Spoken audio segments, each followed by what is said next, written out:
Twitter CEO Jack Dorsey finishing up his afternoon of testimony in front of the House, this after a morning in front of the Senate.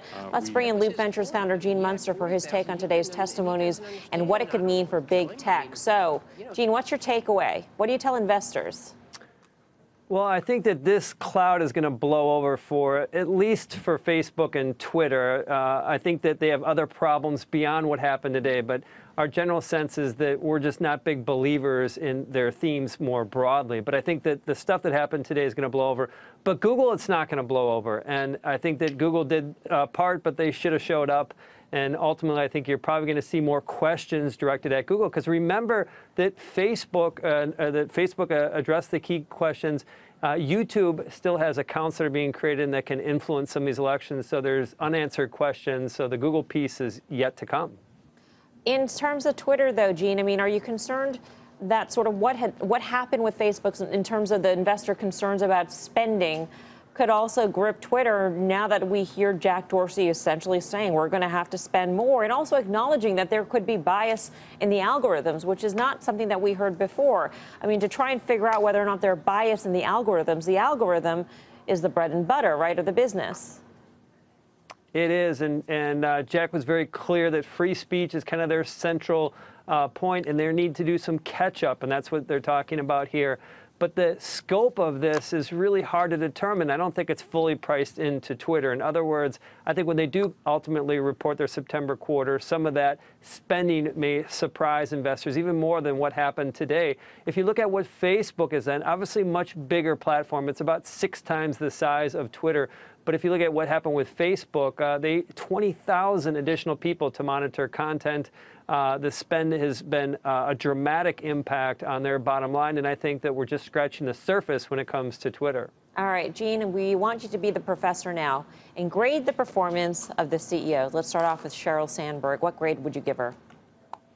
She gets an A-, and watching Sheryl is like watching an assassin at work here. She knew exactly, was sympathetic to the senators, and my bet is she runs for governor of California in 2026.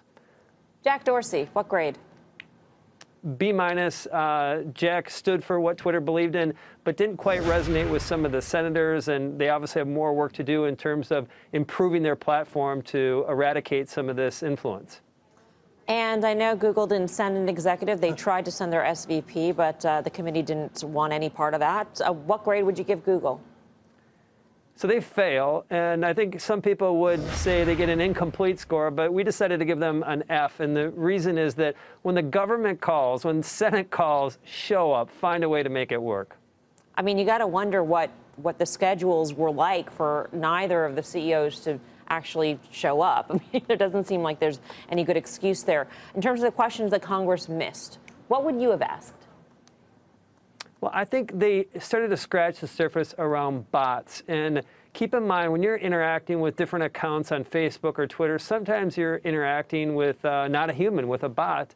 And I think kind of really getting more along the lines of what that piece, that could have been helpful, I think, for the senators. And separately, it would have been nice to know what some of the senators were thinking about how they view this regulation around what these platforms are doing. So almost the Facebook and Twitter needed to ask a question to them just more broadly. That's still a big open-ended question. Sheryl was clear that they are doing their self-policing and no need to do anything more, Uncle Sam.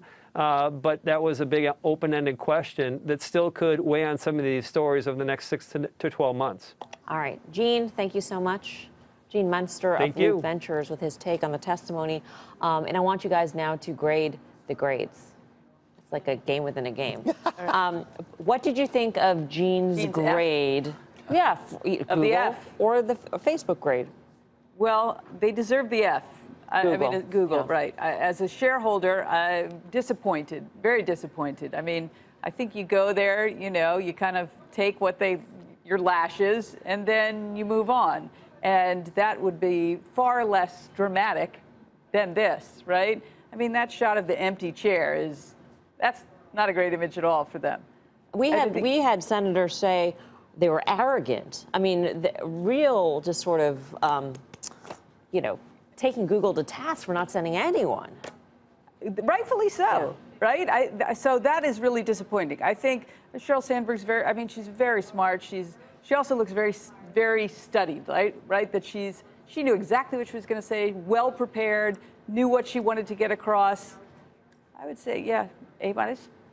A. She probably likes A's. I could see her wanting to go back. Why didn't I get an A? Why would you want an A- if there's an A out there? Pete, what do you make of the grades? You know, I think the Twitter, the B- makes total sense. I thought Jack Dorsey did a fantastic job, but the one negative is, and I think he was just being very blunt, honest, they're going to have to spend some money.